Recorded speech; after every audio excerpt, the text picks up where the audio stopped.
ನಾನು ಕನ್ನಡದ ಪ್ರೇಕ್ಷಕ, ಇಡೀ ನಮ್ಮ ರಾಷ್ಟ್ರೀಯ ಪ್ರೇಕ್ಷಕ ಅವನ ಮುಂದೆ ಕಳೆದೋಗ್ಬೇಕು, ಅಷ್ಟು ಬುದ್ಧಿವಂತ ನಮ್ಮ ಕನ್ನಡದ ಪ್ರೇಕ್ಷಕ.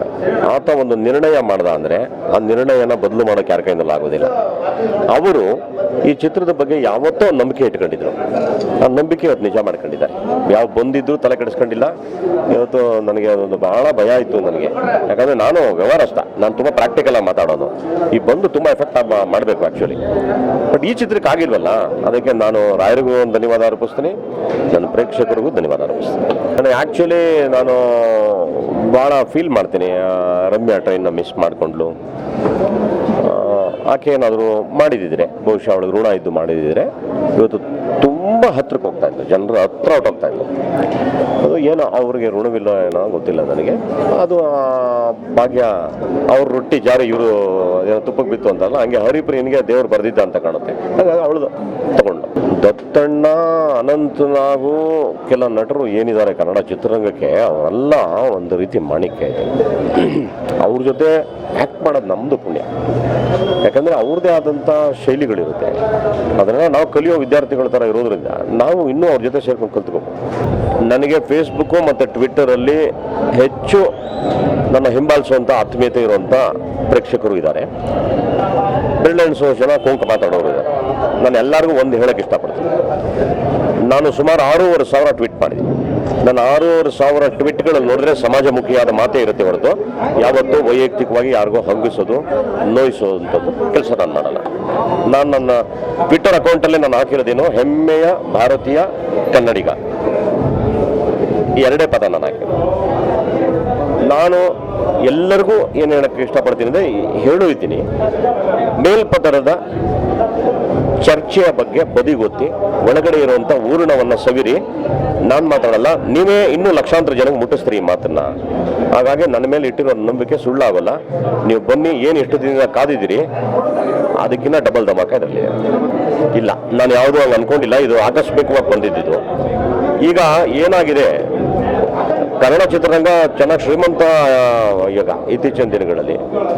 ವಾರನೂ ಒಂದೊಂದು ಸಿನಿಮಾ 2 ಸಿನಿಮಾ ಮಾಡ್ತಿರೋ. ಹಿಂದೆ ನಾವೆಲ್ಲ ಚೇಂಬರಲ್ಲಿ ಕೆಲಸ ಮಾಡಬೇಕಾದ್ರೆ ವಾರಕ್ಕೆ 1 ಸಿನಿಮಾ 2 ಸಿನಿಮಾ ಅನ್ನೋ ರೂಲ್ಸ್ಗಳನ್ನೆಲ್ಲ ಇಟ್ಕೊಂಡು ಅದು ಕಂಟ್ರೋಲಿಂಗ್ ಕಮಿಟಿ ಇತ್ತು. ಏನೋ ಗೊತ್ತಿಲ್ಲ ಏನಾಗಿದೆ ಅವರಿಗೆ, ಎಲ್ಲ ಕಿತ್ತಾಕ್ಬಿಟ್ಟು ಅವರೂ ಸಾಯ್ತಾರೆ, ಬೇರೆಯವ್ರನ್ನೂ ಸಾಯಿಸ್ತಿದ್ದಾರೆ. ಈ ಪದ್ಧತಿನ ಬಿಟ್ಟು ಎಲ್ಲ ತಾಳ್ಮೆಯಿಂದ ಎಲ್ಲರೂ ಹಂಚ್ಕೊಂಡು ತಿನ್ನುವಂಥ ಗುಣಗಳನ್ನ ಅಳವಡಿಸ್ಕೋಬೇಕಾಗ್ತದೆ. ಬಟ್ ಯಾರ್ಯಾರಿಗೆ ಎಷ್ಟೆಷ್ಟು ಯೋಗವಿದೆಯೋ ಅಷ್ಟು ಪ್ರತಿಫಲ ಸಿಗುತ್ತೆ. ತುಂಬಾ ಚೆನ್ನಾಗಿದೆ, ಬಿಕಾಸ್ ಬಂದಿದ್ರು ಕೂಡ ಹೌಸ್ಫುಲ್ ಆಗಿದೆ. ಅಂಡ್ ನೆಕ್ಸ್ಟ್ ಶೋಗೆ ಕೂಡ ಆಲ್ರೆಡಿ ಜನ ಬರ್ತಾರೆ. ನಾವೀಗ ಆಚೆ ಹೋಗ್ಬೇಕು, ಅವ್ರಿಗೆ ದಾರಿ ಮಾಡಿಕೊಡ್ಬೇಕು, ಅಷ್ಟು ಜನ ಬರ್ತಾರೆ. I am really happy. ಬನ್ನ ಕೂಡ ಲೆಕ್ಕಕ್ಕೆ ತಗೊಳ್ದೆ ಅವರ ಓನ್ ವೆಹಿಕಲ್ಸ್ ಅಲ್ಲಿ ಬಂದು ಸಿನಿಮಾ ನೋಡ್ತಾ ಇದ್ದಾರೆ. ಪಬ್ಲಿಕ್ ಟ್ರಾನ್ಸ್ಪೋರ್ಟೇಷನ್ ಇಲ್ಲ ಅಂದ್ರೂ ಕೂಡ I am really happy. Cinema ಯಾರು ನೋಡಿಲ್ಲ ಅವರೆಲ್ಲ ಬಂದು ಸಿನಿಮಾ ನೋಡಿ.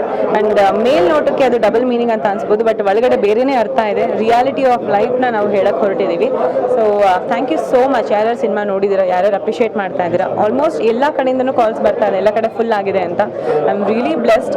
ತುಂಬಾ ಖುಷಿ ಆಗುತ್ತೆ. ಅಂತಂದರೆ ಟ್ರೈಲರು ಇದೆಲ್ಲ ನೋಡಿ ಡಬಲ್ ಮೀನಿಂಗು ಅದು ಇದೆಲ್ಲ ಏನು ಕೆಲವರು ಮಾತಾಡ್ತಾ ಇದ್ರು, ಅದಕ್ಕೆಲ್ಲ ಉತ್ತರವಾಗಿ ನಮ್ಮ ಕಡೆಯಿಂದ ಇದ್ದಿದ್ದು ಚಿತ್ರ ಬಿಡುಗಡೆ ಆದಮೇಲೆ ಇನ್ನೊಂದು ಮುಖ ಗೊತ್ತಾಗುತ್ತೆ ಅಂತ ನಾವು ಅಂದ್ಕೊಂಡಾ ಇದ್ದಿದ್ದು. ಅದು ಇವತ್ತು ಸತ್ಯ ಆಗಿದೆ. ಯಾಕೆಂತಂದರೆ ಬಂದಿದ್ದರೂ ಕೂಡ ಇವತ್ತು ಸೋಲ್ಡ್ ಔಟ್ ಆಗಿದೆ. ಬಂದ ಜನ ಚಿತ್ರಮಂದಿರಕ್ಕೆ ಬಂದು ಭರ್ತಿಯಾಗಿ ಎಂಜಾಯ್ ಮಾಡಿದ್ದಾರೆ. ಆಮೇಲೆ ಅವ್ರ ಪ್ರತಿಕ್ರಿಯೆ ಕೂಡ ತುಂಬ ಪಾಸಿಟಿವ್ ಆಗಿದೆ.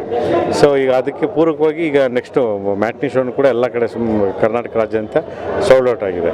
ಸೊ ಇದ್ರ ಬಗ್ಗೆ ನನಗೆ ಯಾವುದೋ ಅಹಂಕಾರ, ಗರ್ವ ಇಲ್ಲ. ಇದ್ರ ಬಗ್ಗೆ ಹೆಮ್ಮೆ ಇದೆ. ಯಾಕೆಂತಂದರೆ ಒಂದು ಸದಾಭಿರುಚಿಯ ಚಿತ್ರ ಎಲ್ಲರನ್ನೂ ಆವರಿಸ್ಕೊಳ್ಳುತ್ತೆ ಅನ್ನೋದು ನಮ್ಮ ಒಂದು ಭಾವನೆ. ಅದು ಇವತ್ತು ನಿಜ ಆಗಿದೆ. ಖಂಡಿತವಾಗ್ಲೂ ಅಂದರೆ ಮೌನ, ಸಹನೆ, ತಾಳ್ಮೆ ಮತ್ತು ಗುರಿ ಹಾಗೂ ತಪಸ್ಸು ಇದು ಇದ್ದುಕೊಂಡು ಛಲ ಬಿಡದೆ ನಾವು ನಮ್ಮ ಪ್ರಯಾಣ ಮಾಡ್ತಾನೆ ಹೋದರೆ ಯಾವ ಕೆಲಸವೂ ಅಸಾಧ್ಯವಲ್ಲ.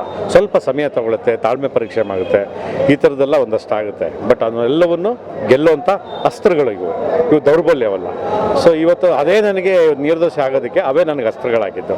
ಹಾಗಾಗಿ ನಾನು ನಿರ್ದೋಷೆಗೆ ಮೌನ, ತಾಳ್ಮೆ, ಸಹನೆ ಇವು ಅಸ್ತ್ರ. ಮೌನ ಇದು ದೌರ್ಬಲ್ಯವಲ್ಲ, ಅಸ್ತ್ರ ಅಂತ ಇಟ್ಟು. ಆದರೆ ನಮ್ಮಲ್ಲಿ ಒಂದಷ್ಟು ಆರೋಪಗಳಿದೆ. ಏನಂತಂದರೆ ಒಳ್ಳೆ ಕಥೆಗಾರರಿಲ್ಲ, ಒಳ್ಳೆ ಸ್ಕ್ರಿಪ್ಟ್ ರೈಟರ್ಸ್, ಸ್ಕ್ರಿಪ್ಟ್ಗಳು ಬರ್ತಾಯಿಲ್ಲ, ಒಳ್ಳೆ ಸಿನಿಮಾಗಳು ಬರ್ತಾಯಿಲ್ಲ, ಒಳ್ಳೆ ಡೈರೆಕ್ಟರ್ಗಳು ಬರ್ತಾಯಿಲ್ಲ ಅಂತ ಕಲಾವಿದರ ಕಡೆಯಿಂದ ಒಂದು ಆರೋಪ ಇದೆ. ಹಾಗೆ ತಂತ್ರಜ್ಞರ ಕಡೆಯಿಂದಲೂ ನಮ್ಮಲ್ಲಿ ಕತೆ ಇದೆ, ಒಳ್ಳೆ ಪಾತ್ರ ಇದೆ, ಬೋಲ್ಡ್ ಆಗಿದೆ, ಆದರೆ ಯಾರೂ ಒಪ್ಕೊಳ್ಳೋದಿಲ್ಲ. ಹಾಗಾಗಿ ನಾವು ಪರಭಾಷಾ ನಟಿ ಕಡೆ ಹೋಗ್ತೀವಿ, ನಟ ನಟಿಯರ ಕಡೆ ಹೋಗ್ತೀವಿ ಅನ್ನೋದು ಇದು ಆರೋಪ ಸಹಜ ಇರೋದು. ಆದರೆ ನನಗೆ ಒಂದು ಅನಿಸಿರೋದು, ನಮ್ಮಲ್ಲಿ ಕಲಾವಿದರೂ ಇದ್ದಾರೆ ಮತ್ತು ಕತೆಗಳು ಕೂಡ ಇದೆ ಅಂತ.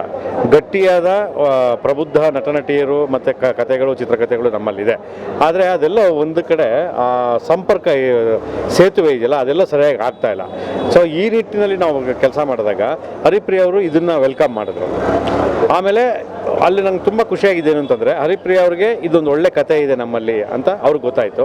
ಹಾಗೆ ನನಗೆ ಅವರು ವೆಲ್ಕಮ್ ಮಾಡಿದಾಗ ನಮ್ಮಲ್ಲಿ ಇಂಥ ಪಾತ್ರನೂ ಮಾಡ್ತಾರೆ, ಒಬ್ಬ ಪ್ರಬುದ್ಧವಾಗಿ ಮತ್ತು ಎದೆಗಾರಿಕೆಯಿಂದ ಮಾಡ್ತಾರೆ ಅನ್ನೋ ಕಲಾವಿದೆ ಇದ್ದಾರೆ ಅಂತಲೂ ಗೊತ್ತಾಯಿತು. ಈ ಒಂದು ಸಂಪರ್ಕ ಸೇತುವೆನ ಏರ್ಪಡಿಸಿದ್ರಲ್ಲ ಅವರು, ಸೊ ಅದಕ್ಕೆ ಹ್ಯಾಟ್ಸ್ ಆಫ್. ಆ ಥರ ಸಂಪರ್ಕ ಸೇತುವೆ ಪ್ರತಿಯೊಬ್ಬ ನಿರ್ಮಾಪಕ, ಕಲಾವಿದ ಮತ್ತು ತಂತ್ರಜ್ಞರ ನಡುವೆ ನಡೀಬೇಕು. ಹಳೆಯ ಅನೂಪ್ನ ಸಂಗೀತದ ಬಗ್ಗೆ ನನಗೆ ತುಂಬಾ ಹೆಮ್ಮೆ ಇದೆ. ಆತನಲ್ಲಿ ಒಂದು ಅತ್ಯಂತ ಒಂದು ದಿವ್ಯವಾದ ಶಕ್ತಿ ಇದೆ. ಅದು ಹಾಡಿಗಿನ ಆತ ಇನ್ನೂ ಹಿನ್ನೆಲೆ ಸಂಗೀತವನ್ನು ಚೆನ್ನಾಗಿ ಮಾಡ್ತಾರೆ. ಅಂತಂದರೆ ಮಗುವಿಗೆ ಆತ್ಮ ತುಂಬೋದು ಅಂತ ಹೇಳ್ತಾರಲ್ಲ, ಸೊ ಒಂದು ಜೀವಕ್ಕೆ ಆತ್ಮ ಎಷ್ಟು ಇಂಪಾರ್ಟೆಂಟು ಅಷ್ಟೇ ಆತ್ಮದಿಂದ ತುಂಬಿ ಕೆಲಸ ಮಾಡ್ತಾರೆ ಅಷ್ಟ. ಸೊ ಹಾಗಾಗಿ ಸಿದ್ಲಿಂಗಲು ಅದು ವರ್ಕ್ ಆಯಿತು, ನೀರೋಸಲ್ಲಿ ಕೂಡ ಅದೇ ವರ್ಕ್ ಆಗಿದೆ. ದಯಮಾಡಿ ನನ್ನ ಕೋರಿಕೆ ಏನು ಅಂತಂದರೆ, ಇದರಲ್ಲಿ ಯಾವುದೇ ಡಬಲ್ ಮೀನಿಂಗ್ ಆ ಥರದ್ದು ಇಲ್ಲ. ಅದು ನಮ್ಮ ಚೇಷ್ಟೆ.